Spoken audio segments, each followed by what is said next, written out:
আবার আল্লাহর নবী সাল্লাল্লাহু আলাইহি ওয়াসাল্লাম বলেছেন, আমার উম্মতের মধ্য থেকে 70,000 এমন মানুষ যারা জান্নাতে যাবে, যাদের চেহারা থেকে চাঁদের চাইতে বেশি জ্যোতি দেখা যাবে। ওই 70,000 মানুষ তারা বিনা হিসাবে জান্নাতি। তারা কারা বলবো? বলবো কে কে বলতে বলছে? বললে কিন্তু হজম হবে না। কি? আচ্ছা, কুকুর দেখেছেন? কুকুর কথা বলে না, দেখেছেন? কুকুর কিন্তু যদি কোনোদিন বিরিয়ানি খাইয়ে দেন, হজম হবে না। বিরিয়ানি খাবে না, ঘি খাবে না। ঘি যুক্ত খাবার খেলে ওর যে স্ক্রিনের উপরে যে বড় বড় লোম আছে না, চুল, সব উঠে চলে যাবে। হ্যাঁ, কেন? কুকুরের পেটে ঘাসটাই ঘাস। কুকুর কখন ঘাস খায়? যখন ভিতরে হজম হয় না। ওর জন্য মাছ, হালকা মাংস ঠিক আছে। তো আমাদের সমাজে কিছু কথা আছে, এমন কিছু কথা শুনলে হক করে বমি করে ফেলে, সহ্য করতে পারবে না। এই 70,000 মানুষ, বিশাল একটা পপুলেশন, আল্লাহর নবী বলছেন কিয়ামতের দিন বিনা হিসাবে জান্নাতি। জোরে হবে না সুবহানাল্লাহ? সাহাবারা বললেন কে? বলবো হাদিসটা বলবো। নবীজি সাল্লাল্লাহু আলাইহি সাল্লাম বলেন, যারা কোনোদিন কোন বিপদ মুসিবত হলে কোন মাজারে মাথা ঠোকে না, কোন ঝাড়ফুঁক করায় না, একমাত্র আল্লাহর উপরে বিশ্বাস করে। কিছু মানুষ আছে বিপদে পড়লেই, তাল গাছ হোক, নারকেল গাছ হোক, কোন ভণ্ড একটা মৌলবি এসে মিছে মিছে কি লিখে দিল, গলায় নিয়ে ঝুলে পড়ে।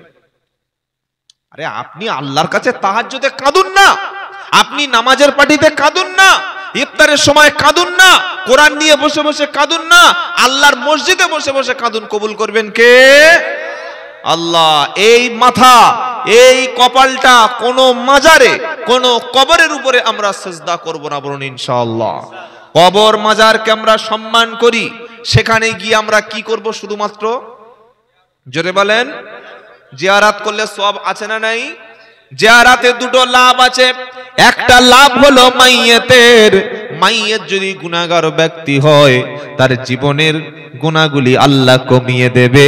আর মাইয়েত যদি আল্লাহওয়ালা মুমিন ব্যক্তি হয়, আল্লাহ তার সম্মানকে আরো বাড়িয়ে দেবে। সুবহানাল্লাহ বলেন। কিন্তু কেউ যদি কবরস্থানে গিয়ে কোনো একটা সামান্য বটগাছ, সামান্য একটা কোনো উঁচু কিছু দেখে, সেখানে চাদর দেয়, সেখানে মান্নত করে, সেখানে সন্ধ্যাবেলা তেল রেখে আসে, সন্ধ্যাবেলা সেখানে একটা খাবার রেখে আসে, সকালবেলা এনে খায়, আর বলে এটা সুস্থ করে দেবে অমুক বাবা, সঙ্গে সঙ্গে ঈমানটা নষ্ট হয়ে যাবে। সবকিছুর মালিককে। ওয়াইয়ামসাসকাল্লাহু বিদুররিন ফালা কাশিফা লাহু ইল্লাহু ওয়াইয়ুদিকা বিখাইরিন ফালা রাদ্দা লিফাদলিহি। আল্লাহ পাক বলেন, আমি যদি কোনো অকল্যাণ কাউকে দান করি, কোনো যদি কারোর ক্ষতি একটা কপালে থাকে, তামাম পৃথিবীর সব মানুষ মিলে ওই ক্ষতি থেকে বাঁচাতে পারবে না। আর যদি কারোর কোনো কল্যাণ দিতে চাই, ধনী বানাতে চাই, সম্মান দিতে চাই, মর্যাদা দিতে চাই, কাউকে যদি উপরে তুলতে চাই, তামাম পৃথিবীর সব মানুষ ক্ষতি করে তার কোনোই কিছুই করতে পারবে না। এটাই হলো আমাদের বিশ্বাস। এটার নাম লা ইলাহা ইল্লাল্লাহ। তুমি লা ইলাহা ইল্লাল্লাহ পড়ে আবার সন্ধ্যাবেলা গিয়ে দরগায়, সন্ধ্যাবেলা গিয়ে তুমি ওই ধূপ দিয়ে আসছে। এই আপনাদের একদম চাপাডাঙ্গাটা কত দূর? কাছাকাছি পারে এসছি না? চাপাডাঙ্গা মায়াপুরের আগে চাপাডাঙ্গা তো, হ্যাঁ পরে পরে পরে না, আরামবাগের আগে। আমি একবার যাচ্ছিলাম ওই আরামবাগ পারে, ওইদিকে আরো যাবো, ওদিকে সেই কামারপুকুরের দিকে। তো এই আসরের সময় পার হচ্ছে এই চাঁপাডাঙ্গার ওখানে, দেখি মানে আমাদের হিন্দু ভাইদের মন্দির যেখানে, আর পাশেই দেখি মুসলমানদের মাজার। বড্ড আশ্চর্য হয়ে গেলাম যে মাজার আর মন্দির দুটো একসঙ্গে কি করে হলো, ব্যাপারটা কি ঘটে গেল। গাড়ি কি ড্রাইভার বললাম দাঁড়া, দাঁড়াই, দাঁড়িয়ে দেখলাম বেশ মিনিট 5 সেখানে দাঁড়ালাম। রাস্তার পাশে যে মুসলিম লোকগুলো যাচ্ছে, এরকম একটা টাইলস দিয়ে কবরটাকে বাঁধিয়ে রাখা আছে, টাইলস দিয়ে উঁচু করা আছে। যে যাচ্ছে মুসলিম ড্রাইভার গুলো, মুসলিম মানে পথচারী গুলো, কেউ 500, কেউ 50, কেউ 10, কেউ খুচরো 1 টাকা 2 টাকা ছুঁড়ে ছুঁড়ে ছুঁড়ে ছুঁড়ে ফেলে যাচ্ছে। আর আমার হিন্দু ভাইরা যারা রাস্তা থেকে যাচ্ছে, তারাও দেখলাম পাশে যে একটা মন্দির আছে, এরকম টাকাগুলো ছুঁড়ে ছুঁড়ে ছুঁড়ে ছুঁড়ে ছুঁড়ে ছুঁড়ে ফেলে যাচ্ছে। আর ওখানে দেখলাম বেশ কিছু কাঠের ঘোড়া করা আছে। কিসের ঘোড়া? কাঠের ঘোড়া। যে কবরের সঙ্গে ঘোড়ার কি সম্পর্ক? কি গো ভাই, কবরের সঙ্গে ঘোড়ার সম্পর্কটা কি? কবর জানি একটা মাজার, কোনো ওলি হতে পারে, পীর হতে পারে, নাও হতে পারে, কি বুঝলেন? ওলিদের কবর থাকলে আসসালামু আলাইকুম ইয়া আহলাল কুবুর বলে জিয়ারত করলাম, সওয়াব পেলাম, পেলাম না পেলাম না? হ্যাঁ, একটু আখিরাতের কথা। কিন্তু ঘোড়াটা কেন? হোয়াট, কি ব্যাপারটা কি? মাথায় ঢুকলো না ঘোড়াটা কি। তার 5 মিনিট পরে ঘোড়ার ব্যাপারটা মাথায় চলে আসলো। দেখলাম একজন ভদ্র মহিলা, তিনি একটা গাড়িতে বসেছিলেন একটু দূরে, ওই 100 মিটার দূরে। ওই গাড়িতে বসে টাকাগুলো যখন একটা মাজারের উপরে এরকম একটা বেশ কিছু টাকা, 1000-2 টাকা মতো হয়ে যাচ্ছে, উনি নেমে এসে ব্যাগ নিয়ে ওগুলো করে তুলে তুলে তুলে গাড়িতে ভর্তি করেছে। মানে উনি দূর থেকে পর্যবেক্ষণ করছেন যে কখন আমার ব্যাগটা ভরবে আর আমি কখন ব্যবসা লাভজনক হয়ে বাড়ি চলে যাব। কি বলছি বুঝতে পারছেন না? সুতরাং যেখানে মাজার আছে, যেখানে কবর আছে, আমরা সম্মান করব, শ্রদ্ধা করব, জিয়ারত করব, সেখানে তাসবিহ পড়ব, জিকির করব, আল্লাহর কাছে মাজার ওয়ালার জন্য দোয়া চাইব। চাইব কি চাইব না? কিন্তু সেখানে সেজদা দেওয়া, আগরবাতি দেওয়া, মোমবাতি দেওয়া, নিজের সাহায্য চাওয়া, মাথা নিচু করা, সেখানে চুমু খাওয়া, আর কবরস্থানে মাজারে মহিলাদের যাওয়া একদম সম্পূর্ণ হারাম। কি বলছি বুঝতে পারছেন না? এটা আমি হারাম বলবো না, বিশ্ব নবী মুহাম্মদ মুস্তাফা সাল্লাল্লাহু আলাইহি সাল্লাম তিনি বলেছেন যে ওই মহিলাদের উপরে আমি নবী একদম বদদুয়া করে যাচ্ছি, আমি ওদের ধ্বংস কামনা করে যাচ্ছি। কারা? যারা স্বামী ছেড়ে, বাচ্চা ছেড়ে, ঘর ছেড়ে, সব ছেড়ে মাজারের কাছে মাথা নিচু করে, মাজারের কাছে জিয়ারত করে, মাজারের কাছে মান্নত করে। আপনাদের এলাকায় এরকম রোগটোক নাই তো? হ্যাঁ, রোগ তৈরি হয়নি তো? কি গো, মেয়েদের মাজারে যেতে দেবেন না, হারাম। আর যদি কেউ যায়, এটা স্বামীর ব্যর্থতা, স্বামীর অপদার্থতা, স্বামীর অযোগ্যতা, স্বামীর মধ্যে কোনো পুরুষত্ব নাই, তাই তার স্ত্রীকে মাজারে পাঠিয়েছেন। আপনারা ফুরফুরা শরীফে তো জান না? জান কি জান না? দাদা হুজুর রহমতুল্লাহর কবরের সামনে, মাজারের সামনে কি লেখা আছে? মহিলাদেরকে এনে সব ভিতরে জিয়ারত ছেড়ে দেবেন, জিয়ারত করবে, পয়সা দেবে, সেজদা দেবে, লেখা আছে তো? বলছে হ্যাঁ। মাথা নাড়লে হবে? হুজুর যা বলবে সুবহানাল্লাহ বুঝে মাথা নাড়ুন। কি বুঝলেন? Not allow. কেন? তারা সেখানে গেলে ফিতনা হবে, সেখানে গেলে মুসিবতে পড়বে, বিপদে পড়বে, ঈমান ধ্বংস হবে।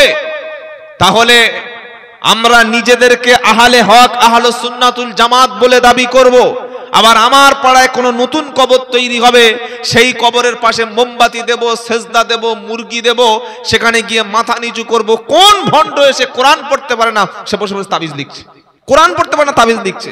আর মায়েরা বলছে তাবিজ দাও 500 নাও, তাবিজ দাও 500 নাও। আরে যে তাবিজ দিচ্ছে সে নামাজ পড়ে, সে আল্লাহওয়ালা, সে পরেজগার, সে তাহাজ্জুদ গুজার, নবীর সুন্নাহ অনুযায়ী চলে।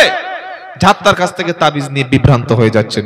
সুতরাং যত মা এসেছেন বা শুনছেন, কোন একটা মহিলা যদি কবরে যায়, মাজারে যায়, সেজদা দেয়, সেখানে মান্নত করে, সন্ধ্যাবেলা সেখানে গিয়ে মাথা নিচু করে, সঙ্গে সঙ্গে ওই মুসলিম মহিলা আর মুসলমান থাকে, সে যে স্বামীর সঙ্গে বিয়ে করেছিল, সঙ্গে সঙ্গে তার বিয়েটা নষ্ট হয়ে যাবে, সঙ্গে সঙ্গে বিয়ে হারাম হয়ে যাবে, আবার পুনরায় বিয়ে পড়াতে হবে, তবে ওর বাচ্চাটা হালাল বাচ্চা হবে। তাহলে পুরো নেক্সট জেনারেশন, পরবর্তী প্রজন্ম হারামির বাচ্চা তৈরি হয়ে যাবে।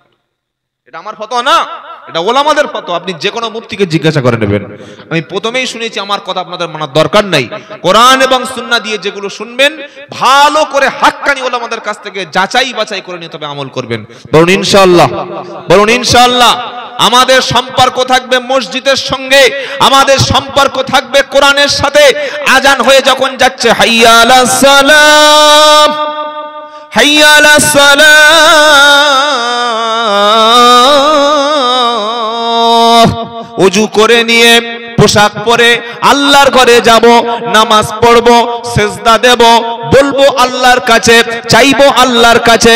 আমার নবী বলেন 70,000 মানুষ কিয়ামতের দিন বিনা হিসাবে আল্লাহর জান্নাতে যাবে।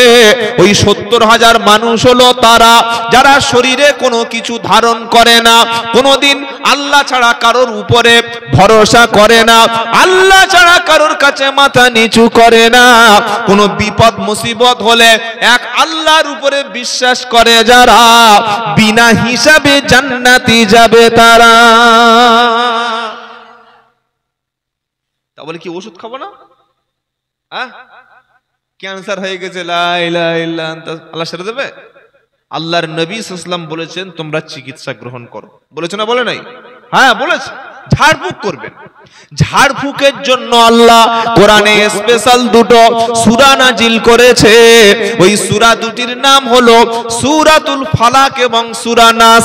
গোটা কোরআনুল কারীমে 114টা সূরা আছে, 112টি সূরা মানবতার জন্য, মানুষের সমস্ত প্রবলেম সলভ করে দেওয়ার জন্য।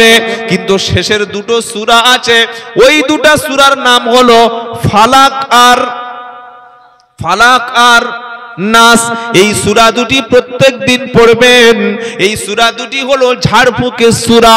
যদি কোনো ব্যক্তি ফজরের নামাজের পরে 3 বার সূরা ফালাক তেলাওয়াত করে, আবার মাগরিবের নামাজের পরে সূরা ফালাক সূরা নাস 3 বার পড়ে, দুহাতে ফু দিয়ে গোটা শরীরে যদি বুলিয়ে নেয়, এর ওসিলায় আল্লাহ তাআলা জিন, খবিস, দুষ্টু, দানব, সমস্ত যত যা কিছু আছে, জাদু, টোনা, বান, সবার হাত থেকে আমার আল্লাহ এই ব্যক্তিকে 24 ঘন্টা নিরাপদ রেখে দেবেন।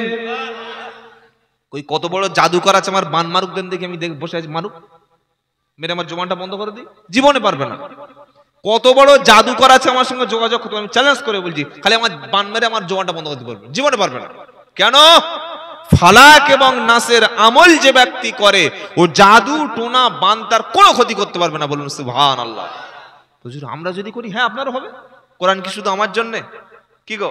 ওয়া নুনাজ্জিলু মিনাল কুরআনি মা হুয়া শিফাউ ওয়া রাহমাতুল লিল কি মুমিনিন। এটা 9-15 পারা 9 নম্বর পৃষ্ঠা 9 নম্বর 2 নম্বর লাইনের 82 নম্বর আয়াত সূরা বানী ইসরাঈল। আবার বলছি, ওয়া নুনাজ্জিলু মিনাল কুরআনি মা হুয়া শিফাউ ওয়া রাহমাতুল লিল মুমিনিন ওয়া লা ইয়াজিদুল যালিমিনা ইল্লা খাসারা। আমি আল্লাহ এই কুরআনকে বিশ্বাসীদের জন্য পাঠিয়েছি, আর বিশ্বাসীদের জন্য সমস্ত ব্যাধির প্রতিষেধক। জাদু, টোনা, বান যা কিছু আছে সমস্যা, খালি ফজরের পরে আর মাগরিবের পরে ফালাক 3 বার, নাস 3 বার, এই দুটো সূরা আজ থেকে আমল করবেন ইনশাআল্লাহ। বলেন তো ভাই, যদি করতে পারেন দেখবেন কোনো জাদু, টোনা, বানে কাজ হবে না। আর যত ধান্দাবাজ গুনুনি আছে, যত ধাপ্পাবাজ, এই চিটিংবাজ গুলো আমাদের বলে তোর বাড়িতে জিন চলছে, তোমার বিবির দোষ আছে, তোমার বাস্তু দোষ আছে, তোমার দোকানের দোষ আছে, বলে কি বলে না, তোমার গাড়িতে সমস্যা আছে, তোমার ঘরের কোণে এই পোঁতা আছে, খালি আন্দাজে ভয় ধরিয়ে দেবে। আর মেয়েদের তো অন্ধবিশ্বাস, এরকম একবার বলে দিলে হয়, ও 3 মাসের লক্ষ্মীর ভান্ডারের টাকা দিয়ে হুজুরের কাছ থেকে তাবিজ চলে এসে। কি বুঝলেন? অথচ কোরআন পড়ে না, জীবনে কোরআন পড়ে না। আর আল্লাহই বলছেন কোরআন হচ্ছে সমস্ত রোগের শিফা। বলুন সুবহানাল্লাহ। দুটো সূরা আপনাদের দিয়ে গেলাম, জ্যান্ত আমল করে দেখবেন। যদি কাজ না হয় খালি আমাকে ফোন করে বলবেন, ইনশাআল্লাহ আপনি আমাকে যেখানে পাবেন আমার কানটা কেটে নেবেন। ফালাক এবং নাস, মাগরিবের পরে 3 বার ফালাক 3 বার নাস, ফজরের পরে 3 বার ফালাক 3 বার নাস। এই আমলটা বিশ্ব নবী করতেন। আল্লাহর নবীর এই সূরাটি নাজিল হওয়ার আগে নবীকেও জাদু করেছিল। হুজুর নবীর জাদু? হ্যাঁ, অনেকে জানেন না হয়তো, হাদিসটা আম্মা জান আয়েশা সিদ্দিকা বর্ণনা করেছেন। আল্লাহর নবী এক সময় জাদু করা হলো। নবীর দাড়ির একটা চুল মুবারক, এটাকে তুলে নিয়ে 11টা গেরো দিয়ে পেঁচিয়ে ইহুদিদের কন্যা লাবিদ ইবনে আসিম কুয়োর মধ্যে পুঁতে দিল। আল্লাহর নবী তো শরীর অসুস্থ হয়ে গেল, কখনো সেন্সলেস হয়ে যাচ্ছে, কখনো স্মৃতিশক্তি মানে কি বলছে মনেই থাকছে না, নামাজ 4 রাকাত 5 রাকাত পড়িয়ে দিচ্ছেন। নবী সাল্লাল্লাহু আলাইহি ওয়াসাল্লাম শুয়ে আছেন, জিবরাইল এসে স্বপ্নের মাধ্যমে বললেন, হুজুর এই ব্যাপারে আপনার জাদু করা হয়েছে, আর ফালাক আর নাস তাকে পড়িয়ে দেওয়া হয়েছে। নবী ঘুম থেকে উঠে ফালাক পড়লেন, নাস পড়লেন, ওই চুলটা কুয়ার মধ্য থেকে তুলে গেরোগুলো খুললেন আর ভালো করে গোসল করলেন। নবী সম্পূর্ণ ফিটনেস হয়ে গেল, সুস্থ হয়ে গেল। সুবহানাল্লাহ বলেন। এই আমল করবো ইনশাআল্লাহ, সকলে ইনশাআল্লাহ বলেন। আমল করতে হবে, পড়তে হবে, মানতে হবে। ওই শুধুমাত্র হুজুর একটু মাথায় ফুঁক দিয়ে দাও, তো বছরে একবার ফুঁক দিয়ে আপনার কি লাভ হবে বলেন? আমি একবার নাই ফুঁক দিলাম, ওই ফুঁকি 365 দিন থাকবে কি গো ভাই? আজকের ফুঁক দিয়ে চলে গেলাম, কালকে তো গোসল করলে ফুঁক উঠে চলে যাবে, তখন কি হবে? আমল করব। ফালাক আর নাস কোন কোন সূরা? কুল আউযু বিরাব্বিল ফালাক মিন শাররি মা খালাক ওয়া মিন শাররি গাসিকিন ইযা আকাব ওয়া মিন শাররিন নাফাসাতি ফিল উকদ ওয়া মিন শাররি হাসিদিন ইযা হাসাদ। নেক্সট, কুল আউযু বিরাব্বিন নাস মালিকিন নাস ইলাহিন নাস মিন শাররিল ওয়াসওয়াসিল খান্নাস আল্লাযী ইউওয়াসউইসু ফি সুদুরিন নাস মিনাল জিন্নাতি ওয়ান নাস। এই সূরা দুটি মাগরিবের পরে 3 বার, ফজরের পরে 3 বার পড়বে না, শরীরে বুলিয়ে নেবেন। জিন, খবিস, শয়তান, মানুষ যত যা আছে সব থেকে হেফাজত করবেন কে? আচ্ছা, আল্লাহর নবী বলেছেন হেফাজত করবে। এই কথার উপরে বিশ্বাস না করে কেউ যদি কোনো গুণুনির কাছে, কোনো তান্ত্রিকের কাছে, কোনো বাবার কাছে ছুটে, বাবা ঈমান থাকবে? থাকবে? থাকবে? আল্লাহর নবী বলছেন পড়ো, নবী বলছেন আমল করো। আল্লাহর নবীর চাইতে শ্রেষ্ঠ ব্যক্তি পৃথিবীতে আর কেউ। মুসলমান নবীর আমল বিশ্বাস করে না। হ্যাঁ, আর কোত্থেকে একজন এসে বলে হাত দেখাচ্ছে, মেয়েরা হাত বার করেছে, বললে তোমার স্বামী 40 বছর বয়সে মারা যাবে। মারা যাবে, তুই জানলি কি করে? কে মরবে আর কে বাঁচবে এটা কে জানে? যদি বলেন পৃথিবীতে মরণ কখন হবে এটা আল্লাহ ছাড়া কেউ। আল্লাহর নবী কোনদিন বলেছে যে আমি 63 বছর বয়সে ইন্তেকাল করব? বলেছিলেন? জীবনে বলে নাই। কোনদিন কোন হাদিসে পাবেন না যে আল্লাহর নবী সাল্লাল্লাহু আলাইহি ওয়াসাল্লাম বলেছেন আমি 63 বছর বয়সেই ইন্তেকাল করব, মারা যাব, আল্লাহর কাছে চলে যাব, বলেন নাই। আল্লাহর নবীকে আল্লাহ খবরটা দেয় নাই। এই ভণ্ড পেল কোত্থেকে? হাত দেখাচ্ছে। তারপর বলল তোমার বড় মেয়ে মাধ্যমিকে পাশ করবে, এইচএস ফেল করবে। চিন্তায় পড়ে গেছে, কি করব? বললে 501 টাকা দাও, একটা মাদলি দেব। মাদলিটা খুলে দেখছে সুদোর ভিতরে ঘাস আর শিকড়। ভণ্ডামি দেখে, কি ভণ্ডামি! এই ভণ্ডদের থেকে ঈমান হেফাজত করবেন, বলুন ইনশাআল্লাহ। সকলে কোরআন পড়বেন তো ইনশাআল্লাহ বলেন। ফালাক আর নাস আমল শিখিয়ে দিলাম, পড়লে আপনার লাভ, পড়লে কেউ ক্ষতি করতে পারবে না, বলুন সুবহানাল্লাহ। আর আপনি ঝাড়ফুঁকও করতে পারেন, সুন্নাত। আপনি ফালাক পড়ে, নাস পড়ে, সূরা ফাতিহা পড়ে, একটু যারা বয়স্ক আলেম বা মুরব্বী আছেন, আপনি আপনার ছেলের জন্য, মেয়ের জন্য, গ্রামের কেউ সমস্যা হয়েছে, আপনি ফুঁক দেবেন। এই ঝাড়ফুঁক করে টাকা নেওয়া জায়েজ, বলুন সুবহানাল্লাহ। ভালো তো একটা ব্যবসা আপনি চালু করে দিয়েছেন, কি মোটামুটি ব্যবসার একটা আইটেম চালু করে দিয়েছেন। আমি হাদিস ছাড়া কোনো কথা আপনাদের, কোরআন ছাড়া বলবো না ইনশাআল্লাহ। আল্লাহর নবীর এক কিছু সাহাবা, তারা একবার যুদ্ধে গেল, অভিযানে ফিরছিলেন রাতের বেলা, সন্ধ্যা হয়ে গেল। এমন একটা এলাকায় সেখানে তারা আশ্রয় নেবে বলে অমুসলিমদের কাছে আশ্রয় চাইলো, ভাই আপনাদের এখানে রাত্রে থাকতে চাই, সকালবেলা বিদায় নেব। সেই লোকগুলি বলল তোমরা তো দেখে মনে হচ্ছে মৌলবি টাইপের, মুসলমান টাইপের, এই জায়গায় তোমাদের থাকতে দেওয়া হবে না। এরকম কিছু খারাপ লোকও সেই যুগে ছিল, আজও। আবার ভালো লোকও আছে না নাই? জোরে বলেন। আমাদের পশ্চিম বাংলায় হিন্দু মুসলমান ভাই ভাইয়ের মতো বাস করি। হিন্দুরা মুসলমানদের ভাই, মুসলমানরা হিন্দুদের ভাই, একে অপরের সহযোগিতা করি বলে বেঁচে আছি, তা না হলে পালাতে হতো। এটা অস্বীকার করতে পারবেন? আরে হ্যাঁ না বলছেন না কেন?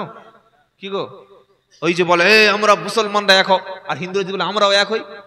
কি কি কথা? মুসলমানরা এক হও, আর কোনো কথা নেই, মুসলমানরা এক হও। এক আমরা কেন? আমরা সব ভারতীয়রা এক, এটা আমাদের আইডেন্টিটি। কথা মনে থাকবে ইনশাআল্লাহ। সাম্প্রদায়িক কথাবার্তা বলা, বাজার গরম করা যাবে। মুসলমানরা এক হও, এক হয়ে কি করবে? না আছে পড়াশোনা, না আছে শিক্ষা দীক্ষা, না আছে চাকরি, কিন্তু মুসলমানরা এক হও, পাগলের মতো করতে। হিন্দুরা যদি বলে আমার হিন্দুরা এক হও, তাহলে তো ঝামেলা বেঁধেই গেল, রাইট লেগেই গেল। ওই অমুসলিমরা বলল আমাদের এখানে জায়গা হবে না, যেহেতু তোমরা মুসলমান। তারা বলল ঠিক আছে আমরা শহরের একটা জায়গায় যাই। সেখানে রাত্রেবেলা তাঁবু গাড়লো। যারা বলেছিল তোমাদের জায়গা এখানে হবে না, বার করে দাও, রাতের বেলা সেই এলাকার প্রধান যিনি, তাকে একটা পোকা দংশন করে দিল। ঠক ঠক করে কাঁপতে কাঁপতে মুখ থেকে তার গেজা বার হয়ে গেল, মরণের সময় হয়ে এলো। এবার বলল এই মৌলবী চাচাদের ডাকো। কি গো, বিপদের সময় কে মৌলবী সাহেব? বিপদের সময়, বিয়ের সময় মৌলবীর খবর নাই, বাড়িতে অনুষ্ঠানের সময় মৌলবীর খবর নাই, কিন্তু বাপের মরণের সময় হুজুর চলে আসুন, চলে আসুন, বাপের গোসল দেবেন, জানাজা পড়বেন, বাপের কাফন কেটে দেবেন, কবরে নামেন, সব আপনি। হ্যাঁ, বিপদের সময় মৌলবী, এটা যেন আমাদের না হয়। আমরা সব সময় আলেমদের সাথে থাকবো, বলুন ইনশাআল্লাহ।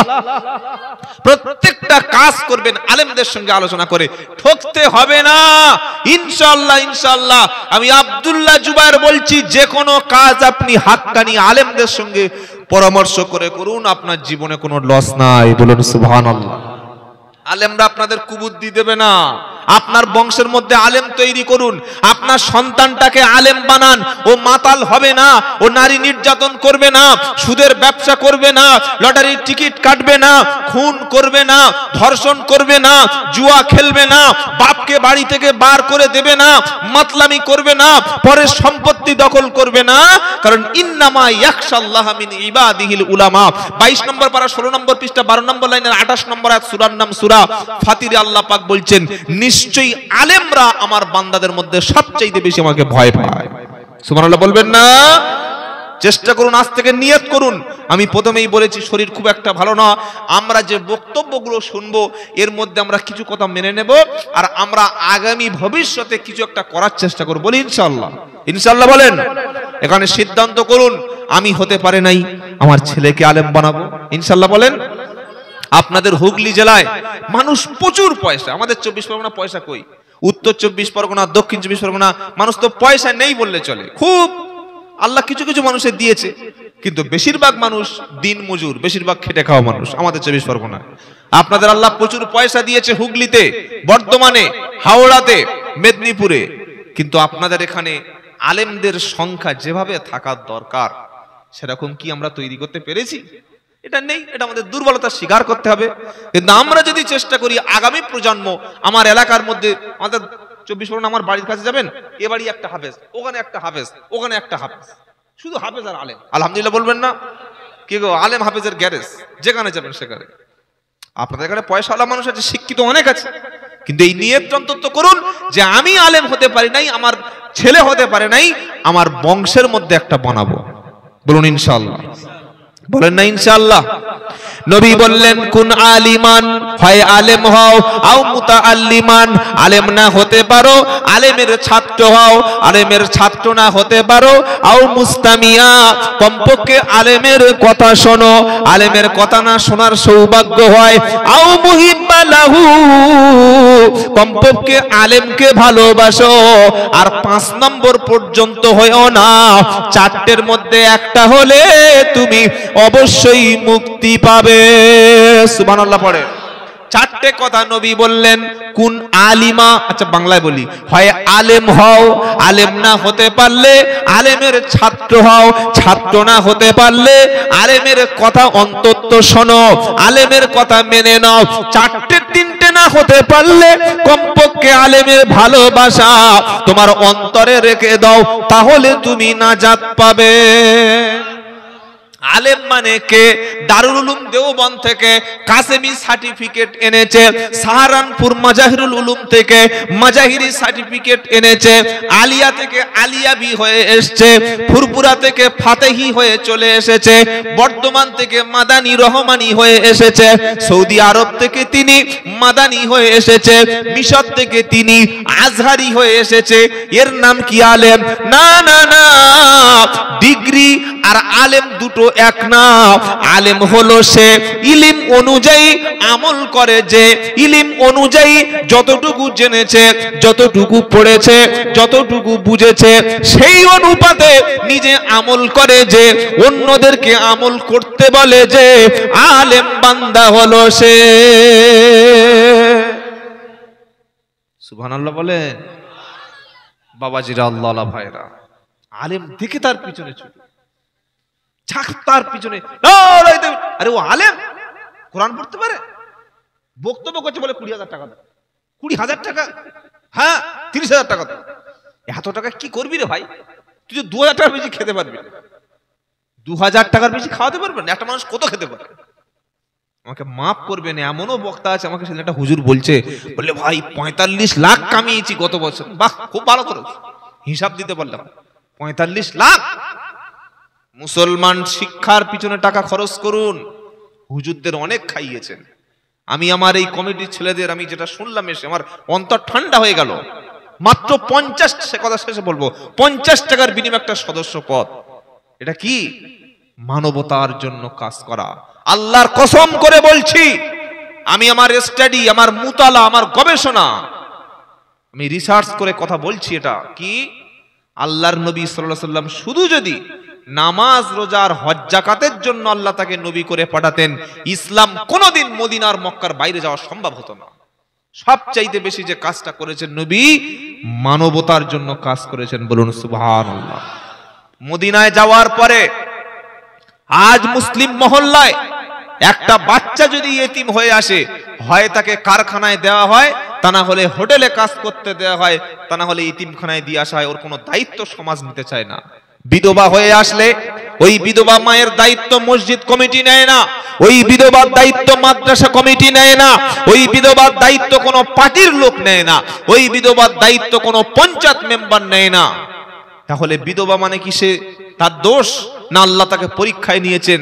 এমন কিছু যুবক, এমন কিছু সোসাইটি, এমন কিছু কমিউনিটি, এমন কিছু অর্গানাইজার যারা সমাজে থাকবে, যারা নিজেদের টাকা দিয়ে ওই বিধবা মায়ের আশ্রয়ের ব্যবস্থা করবেন। আজ থেকে 1400 বছর আগে মুহাম্মদ সাল্লাল্লাহু আলাইহি ওয়াসাল্লাম সেটাই করে গেছেন। জোরে বলুন সুবহানাল্লাহ।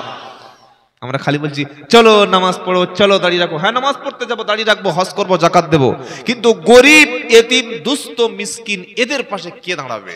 এদের সহযোগিতার জন্য কে এগিয়ে আসবে?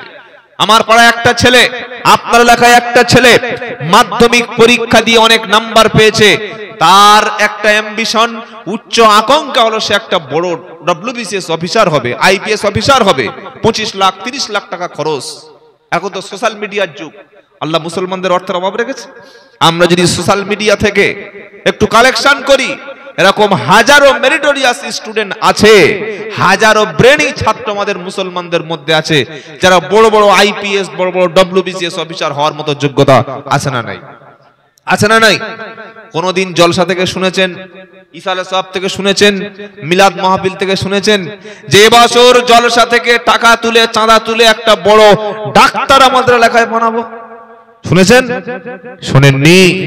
এবছর জলসার শেষে তাবারকের খাবারটা বন্ধ রেখে এবছর আমাদের এলাকায় একটা বড়, একটা ভালো মাধ্যমিক পরীক্ষা দিয়ে একটা মেয়ে 90% নাম্বার পেয়েছে, ওকে একটা গাইনোকোলজিস্ট ডাক্তার আমাদের এলাকা থেকে বানাতে হবে। কে কি টাকা দেবেন বলুন? শুনেছেন কোনোদিন? শুনেছেন? শুনেননি? বাবাকে চাল দেবে, হাত তোলো। বিরিয়ানি দেবে, হাত তোলো। গরু দেবে, হাত তোলো। ছাগল দেবে, হাত তোলো। পেঁয়াজ দেবে, হাত তোলো। তেজপাতা দেবে, হাত তোলো। হ্যাঁ, আমাদের এলাকায়, আপনার এলাকায় হয় না? জলসায় কালেকশন হচ্ছে তেজপাতা। কি বলছি বুঝতে পারছেন না? আমি শালা তেজপাতা খাচ্ছিস, খা। তোকে যে তেজপাতা বানাবে তারা তৈরি হয়ে গেছে, কিন্তু তুমি এখনো তেজপাতার মর্ম বুঝতে পারোনি। কি বলছি বুঝতে পারেন নাই?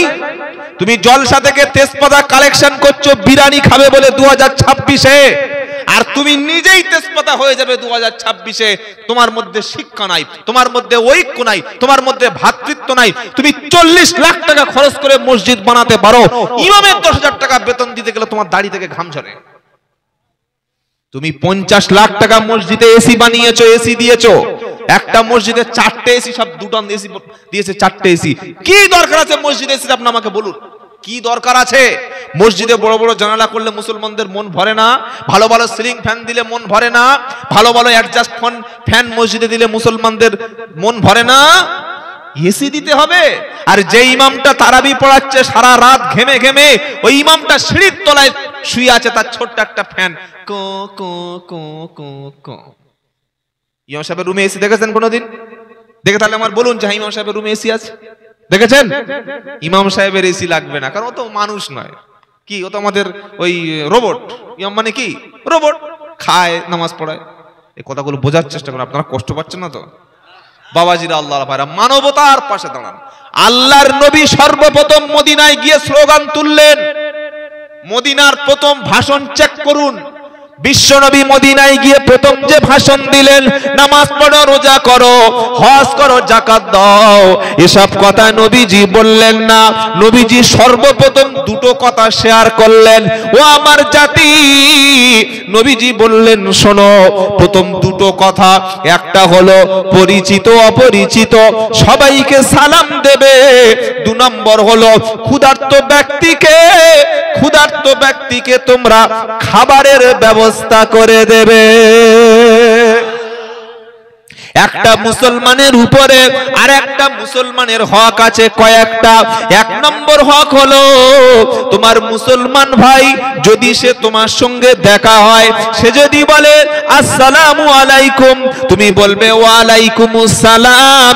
জিজ্ঞাসা করো না ভাই তুই তবলিগ নাকি, ফুরফুরা, আজানগাছি, কাদরিয়া, চিস্তিয়া, হানাফি, শাফি, হাম্বলি, মালিকি।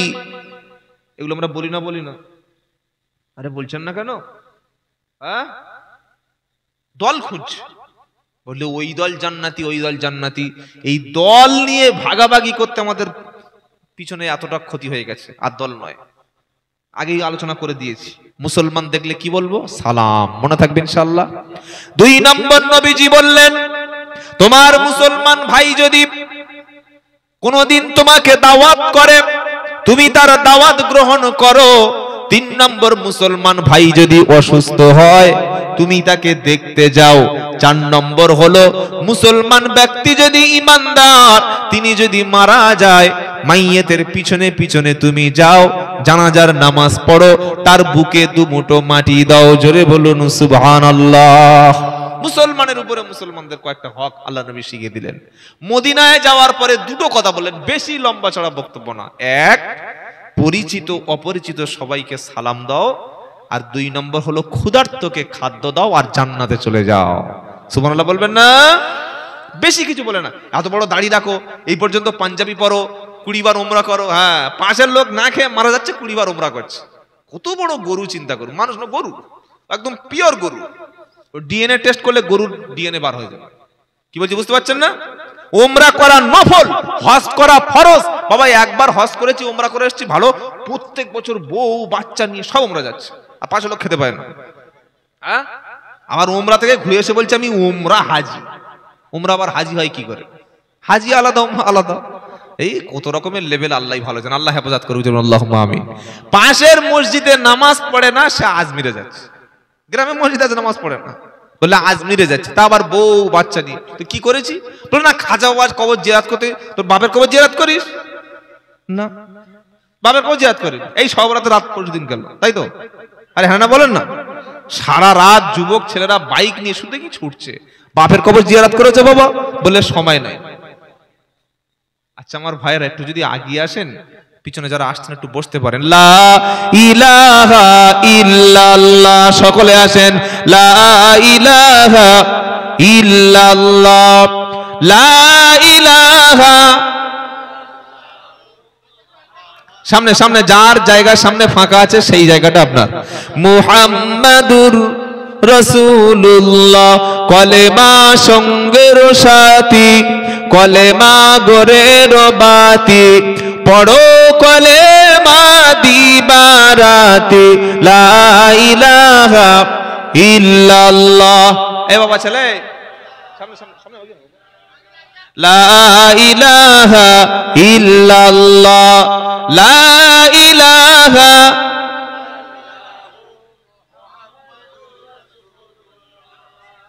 ওখানে কবর আছে, কবর আছে ওখানে, তাহলে ফাঁকা। তা আগিয়ে আসে। ওই জায়গাটা তো কি অপরাধ করেছে?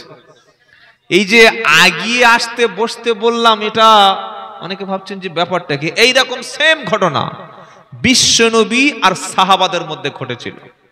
সূরাটার নাম হচ্ছে মুজাদালা। কি নাম বললাম? মুজাদালা। কোরআন কি ইনফরমেশন শেয়ার করছে আপনারা লক্ষ্য করুন, শুনছেন আপনারা? আল্লাহর নবী সাল্লাল্লাহু আলাইহি সাল্লাম তিনি একদিন জুমার দিনে বক্তব্য করছেন, সামনে সাহাবারা এত বেশি গ্যাদারিং হয়েছে, এত ভিড় হয়েছে, সব সাহাবারা বসে আছে আর বসার কোনো জায়গা নাই। ওই সময় কিছু সাহাবা আসলেন যারা এত সম্মানিত সাহাবা ছিল, যারা বদরের ময়দানে যুদ্ধ করেছে। আর আমার নবী বললেন, বদরের ময়দানে যারা যুদ্ধ করেছে আল্লাহ তাআলা তাদের সবাইকে মাফ করে দিয়েছেন। ওই সাহাবারা বদরের ময়দানে যুদ্ধ করা সাহাবাগুলো তারা এসে সব বুকে হাত দিয়ে লাইন দিয়ে দাঁড়িয়ে আছে। নবীজি বক্তব্য থামিয়ে দিয়ে মাঝখান থেকে কিছু সাহাবাকে বললেন, সরে এসো, একটু আগে এসো, একটু উঠে যাও, সরে এসো, যদি একান্ত জায়গা না একটু উঠে যাও, একটু সাইডে দাঁড়াও। এই কথাটা যখন নবীজি বললেন, যারা নবীকে জান এবং প্রাণ থেকে ভালোবাসে ওরা নবীর সাল্লাল্লাহু আলাইহি সাল্লামের কথাটা শুনে সামনের দিকে এগিয়ে আসলেন। আবার কিছু কিছু ব্যক্তি তারা উঠে গিয়ে জায়গা অন্য ভাইদের জন্য ছেড়ে দিলেন। কিছু মুনাফিক ছিল যারা নবীর কথাটা সামনে মাথা নেড়ে সমর্থন করত, কিন্তু পরের দিন চায়ের দোকানে সমালোচনার ঝড় তুলত। পরের দিন তারা নামাজ পড়ে বার হয়ে যাওয়ার পরে তারা বলল, বিশ্ব নবী যে কাজটা করলো কাজটা খুব একটা ভালো লাগলো না। নাউজুবিল্লাহ। বললে কেন? বললে যারা আগে এসে বসেছিল তারা তো জায়গাটা দখল করে বসেছিল, তারা আগে এসে বসেছে, অগ্রাধিকার তাদের, আগের অধিকার তাদের, ওরা সবার শেষে এসেছে। আর আল্লাহর নবী তাদের কেন উঠে যেতে বলল? কাজটা কি মুহাম্মদ সাল্লাম ঠিক করেছে? নবীর কাজটা করা অবিচার হয়েছে? বলুন নাউজুবিল্লাহ। কথাটা নবীর কাছে গেল। আল্লাহ পাক নবীর এই কথাটার শুনে সঙ্গে সঙ্গে জবাব দিয়ে দিল, ইয়া আইয়ুহাল্লাযীনা আমানু ইদা কিলা লাকুম তাফাসসাহু ফিল মাজালিসি ফাফসাহু ইয়াফসাহিল্লাহু লাকুম ওয়া ইদা কিলান শুজু। সূরা 28 পারা দ্বিতীয় পৃষ্ঠা 10 নম্বর আয়াত 12-11 নম্বর লাইন সূরা মুজাদালা। আল্লাহ বলছে, ঈমানদারেরা তোমরা যারা নবীর সামনে বসে কথা শুনছিলে তোমরা তো সবেমাত্র ঈমান এনেছো। আর যে সাহাবারা দাঁড়িয়ে দাঁড়িয়ে বক্তব্য শুনছিল, দেরি করে এসেছে, ওরা হলো সেই সাহাবা যারা বদরের ময়দানে হক এবং বাতিলের লড়াইতে যদি তারা অংশগ্রহণ না করত, ইসলাম তোমাদের কাছে পর্যন্ত পৌঁছাতো না। সুতরাং তোমাদের চাইতে ওদের সম্মানটা আল্লাহর কাছে অনেক বেশি। আল্লাহর নবী ওদেরকে বসতে বলে তোমাদেরকে অপমান করে নাই, বরং তাদেরকে সম্মান দিয়েছে। তোমরা যারা জায়গা ছেড়ে দিয়েছো, তোমরা যারা বসার জন্য তোমার ভাইকে সহযোগিতা করেছো, আল্লাহ তাআলা জান্নাতে তোমাদের জায়গা ছেড়ে দিয়েছে। আমরা এখানে যদি ভাইদের জন্য না জায়গা দিতে পারি, ঘরে ফিরে গিয়ে আমার বাড়ির পাশে সরু রাস্তা কি আর দেবো? হ্যাঁ, এ ঠেলছে ও ঠেলছে, ঢালাই রাস্তা দিকে এরকম সরু, অ্যাম্বুলেন্স ঢুকবে না। হ্যাঁ, মোল্লাপাড়া ঢালাই রাস্তা এত সরু, কোন কেটে কেটে হাফ পুকুরে হাফ গাছের তলায় এরকম বেঁকে শেখে। এটা আমাদের অভ্যাস। কি ভাই, আমরা যদি একটু জায়গা ছেড়ে রাখি খুব ক্ষতি হয়। জায়গা করে ছাড়তে চাই না। 1 ফুট জায়গা নিয়ে 1 মিটার জায়গা নিয়ে দুই ভাই মারামারি করছে, আছে না নেই? আপনাদের এখানে জায়গার খুব একটা প্রবলেম নাই, আমাদের 24 পরগনা প্রচুর আছে, এখানে জায়গা প্রচুর প্রচুর জায়গা। আল্লাহ আমাদের মাফ করুক, বলুন আল্লাহুম্মা আমিন। যেটা শোনাচ্ছিলাম ভাইরা, আমরা আমাদের বংশের মধ্যে, আমাদের সমাজের মধ্যে আমরা আলেমের সংখ্যা বাড়াবো, বলুন ইনশাআল্লাহ। যত বেশি আলেম তৈরি করতে পারবো, আমাদের আগামী পৃথিবীটা আরো সুন্দর হবে। আমাদের নেক্সট জেনারেশন যারা আসছে তাদের জন্য একটা সুন্দর পরিবেশ তৈরি করতে পারবো ইনশাআল্লাহ। বলেন তাহলে কোরআন কি মেসেজ দিল? সূরা আল ইমরানের 103 নম্বর আয়াত থেকে আমরা পেলাম আমাদের ঐক্যর সঙ্গে থাকা ফরজ। মনে থাকবে ইনশাআল্লাহ, মনে থাকবে ইনশাআল্লাহ। আর এই ঝাড়ফুঁকের কিন্তু এখন ঘটনাটা শেষ হয়নি। কি শেষ হয়েছে? মুসলমানদের বলল, দেখো এবার আমাদের নেতার পোকা সাপে কামড়ে দিয়েছে, মারা যাবে। খুঁজতে খুঁজতে দেখতে পেল সেই মোল্লা মৌলবী গুলো বসে আছে। ডেকে বলল, ভাই চলো, খুব দরকার পড়েছে। বললে কেন? বললে আমাদের নেতার পোকা কামড়ে দিয়েছে। মুসলমানরা ছুটে গেল, গিয়ে কি একটা মনে মনে পড়লো, আর মুখের লালা নিয়ে যখন ওই ক্ষত স্থানে দিল, 5 মিনিট পরে চোখটা তাকিয়ে দেখেছে, কিছুক্ষণ পরে লোকটা সুস্থ হয়ে গেল। জোরে বলুন সুবহানাল্লাহ। আচ্ছা, আপনারা সুবহানাল্লাহ পড়েন, এটা বিশ্বাস করে পড়েছেন না আন্দাজে পড়েছেন? হ্যাঁ, বিশ্বাস তো? ঠিক করে বলছেন তো? ছুটে গেলে আগে প্রথমে বিপদ পড়লে কি করেন? নামাজ পড়েন, মসজিদে যান, না আগে ছুটে গিয়ে অন্য কোনো জায়গায় যান? আগে কোনো সমস্যা হলে সাহাবায়ে কেরাম প্রথমে আল্লাহর সঙ্গে কন্টাক্ট করতেন, আল্লাহর সঙ্গে কথা বলতেন, আল্লাহর সঙ্গে দেখা করতেন, আল্লাহর কাছে কাঁদতেন। সুবহানাল্লাহ বলবেন না? আমরা ডাক্তার, বুদ্ধি, কবিরাজ, হেকিম, ভেলোর, সিঙ্গাপুর সব জায়গা থেকে ফিরে এসে মরে যাচ্ছে, গাল থেকে পানি গড়াচ্ছে, এবার দোয়া ইউনুস পড়ছে। করে কি করে না? মরণের আগের দিন দোয়া ইউনুস পড়ছে। আরে না, বিপদ হলে আগে 2 রাকাত নামাজ। বলুন সুবহানাল্লাহ। আগে মসজিদে দান, আগে মাদ্রাসায় সদকা। বিপদ হলে আগে মানুষকে দান সদকা করব ইনশাআল্লাহ। বলেন, বিপদ হলে প্রথমে 2 রাকাত নামাজ পড়ুন, কিছুটা টাকা ক্যাশ দিয়ে দিন, গরিব, মিসকিন, দুস্থ, ফকির, ইতিম, অনাথ যারা, তাদের খাইয়ে দিন, কিছু সদকা করে দিন। সঙ্গে সঙ্গে আল্লাহ তাআলা বিপদ থামিয়ে দেবে। বলুন না সুবহানাল্লাহ। আল্লাহ তৌফিক দিক। বলুন আমিন। যখন মুসলমানেরা একটু ফু দিল, সুস্থ যখন হয়ে গেল, তখন ওই নেতা বা ওই মালিক বললেন, তোমাদের কোনো ডিমান্ড আছে নাকি? বললে হ্যাঁ, 30টা ছাগল। কটা? এই আপনাদের এই হুগলি ছাগল আর সৌদি ছাগল এক, ওই এক পিসের দাম 15-20 হাজার টাকা। 30টা ছাগল দিল। সাহাবারা বললে, হ্যাঁ রে, একটা জবাই করে মেরে দি, ভুনা হোক। তোর এত খাওয়ার ইচ্ছা, খাস না, দেরি কর। নবীর কাছে যাব, বিশ্ব নবী মুহাম্মদ মুস্তাফা সাল্লাল্লাহু আলাইহি সাল্লাম যদি খাওয়ার অনুমতি দেয় তবে আমরা খাবো। হাদিসটা বুখারীর মধ্যে এসেছে। আবু হুরায়রা রাদিয়াল্লাহু তাআলা আনহু বলেন, 30টা ছাগল নিয়ে বিশ্ব নবীর দরবারে যখন সাহাবারা পৌঁছে গেল, নবী নামাজ পড়ে বার হয়ে দেখছে এক পাল ছাগল। বললে, কোত্থেকে আনলে? তখন ঘটনাটা সবকিছু বলল। নবীকে জিজ্ঞাসা করা হলো যে আমরা কোরআন শরীফ দিয়ে ঝাড়ফুঁক করে 30টা ছাগল পেয়েছি। নবী বললেন, তোমরা খাও আর আমার জন্য 1 পিস রেখে দাও। সুবহানাল্লাহ বলেন। ছাগল খাওয়ার কথা বলেন। আচ্ছা, নবীজি কেন বললেন 1 পিস রাখো? নবী তো বলতে পারতেন সব তোমরা খেয়ে নাও। কেন বললেন? তার কারণ হলো, নবী যদি বলতেন তোমরা খাও, আমার দেওয়ার দরকার নাই, আমি খাবো না, সাহাবারা বলতেন হুজুর আমাদের দিয়ে খাওয়াচ্ছেন আর আপনি খাবেন না, হয় নাকি?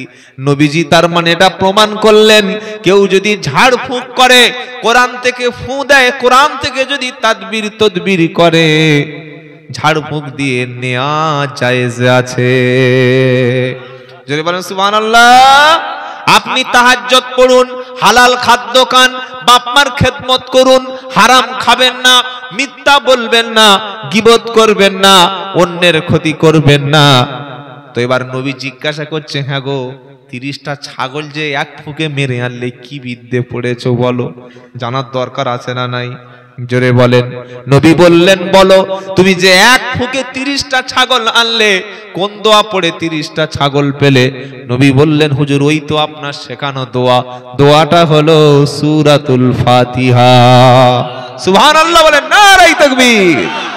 সূরা ফাতিহা, ওই আলহামদুলিল্লাহি রাব্বিল আলামিন আর রহমানির রহিম। আমার ভাইয়েরা, জ্ঞানী জনেরা, এই সূরা ফাতিহা নামাজে 5 ওয়াক্ত আমরা পড়ি। কবার পড়ি দেখেন? ফজরে 2 রাকাত ফরজ, জোহরে 4 রাকাত, আসরে 4, মাগরিবে 3, এশায়ে 4, টোটাল হলো 17 রাকাত নামাজে 17 বার আছে না নাই? জোরে বলেন, আছে। এবার সারা দিন সুন্নাতে মুআক্কাদা, ফজরে 2, জোহরে আগে পরে 6, মাগরিবের পরে 2, এশার পরে 2, টোটাল হলো সুন্নতে মুআক্কাদা 12 বার সূরা ফাতিহা আছে না নাই? আবার বিতিরে আছে কবার? 3 বার। আর নফল পড়লে হবে আরো 20 বার, আর তাহাজ্জুদে পড়লে অসংখ্য বার, মিনিমাম 17 12 কত হয়? 17 বার কত? 17 12 29, তাই তো? আর 3 টাকা বিতির, টোটাল হলো 32। একটা মানুষ যদি 5 ওয়াক্ত নামাজ পড়ে, ফরজ সুন্নাত আর বিতির নফলটা নাও যদি পড়ে, 32 বার সূরা ফাতিহা তেলাওয়াত করলো। 32 বার সূরা ফাতিহা যার আমলে থাকবে, অবশ্যই সেই ব্যক্তি ফু দিলে আল্লাহ তার ওসিলায় সুস্থ করে দেবে। তাহলে আপনিও কিন্তু 30টা ছাগল নিতে পারেন, অসুবিধা নাই, যদি আপনার কাজ হয়। মনে থাকবে ইনশাআল্লাহ। কাজ কি করে হবে? নামাজ পড়বার বিড়ি খাবো, কাজ হবে তো? হ্যাঁ, নামাজ পড়বার লোকের পিছনে ক্ষতি করব, লোকের সমালোচনা করব, কাজ হবে না। নামাজের সাথে সাথে আমাদের ক্যারেক্টারটা পাল্টাতে হবে ইনশাআল্লাহ। বলেন তাহলে কোরআন আমাদের একটা, সবার কি একটা নামার একা? কি করে এত সময় চলে গেল গো? অসুস্থ শরীর নিয়ে আমি খালি তাড়াহুড়ো করছি, কখন পালাবো। আল্লাহু আকবার, কথা তো বলতেই পারলাম না। চা হবে না? আচ্ছা ঠিক আছে, আর একটু বলি। লাল চা বা গরম পানি হলে খুব ভালো, আলহামদুলিল্লাহ। আমার তো বলতেই ভুলে গেছি। চা আছে মাশাআল্লাহ। মানে ওই গাড়ি যতক্ষণ ছুটছে ছুটুক, স্টার্ট বন্ধ হয়ে গেলে তবে চা দেবে, কি বুঝলেন? আল্লাহু আকবার, আল্লাহ কবুল করুন। বসুন, দেখো তাকবীর দেন দেখি, নারায়ে তাকবীর। আল কোরআনের আলো, একটু জিকির করুন, লা ইলাহা ইল্লাল্লাহ, লা ইলাহা ইল্লাল্লাহ, লা ইলাহা ইল্লাল্লাহু মুহাম্মাদ।